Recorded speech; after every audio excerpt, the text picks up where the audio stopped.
সালাম আলাইকুম। আজকাল মাজার পূজারি সুন্নি নামের সিন্নিরাও দলিল দিয়ে কথা বলতে চায়। সুবহানাল্লাহ। শোনেন,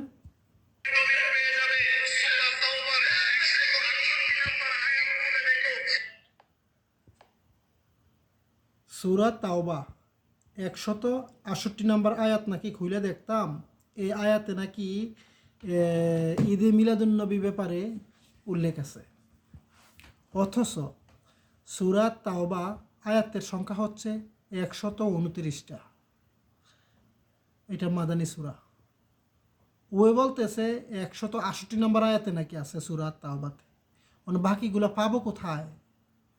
কোথায় যাইয়া খুঁজবো? যদি কারো কাছে থাইকে থাকে সূরা তাওবা 168 আয়াত, দিয়েন তো। লা ইলাহা ইল্লাল্লাহ। নিজের দল ভারী করার জন্য ইসলাম থেকে কতটা বাড়িয়ে চলে গেছে বাহিরে, চিন্তা করে দেখছেন? আস্তাগফিরুল্লাহিল আযীম। আল্লাহ হেদায়েত করুক।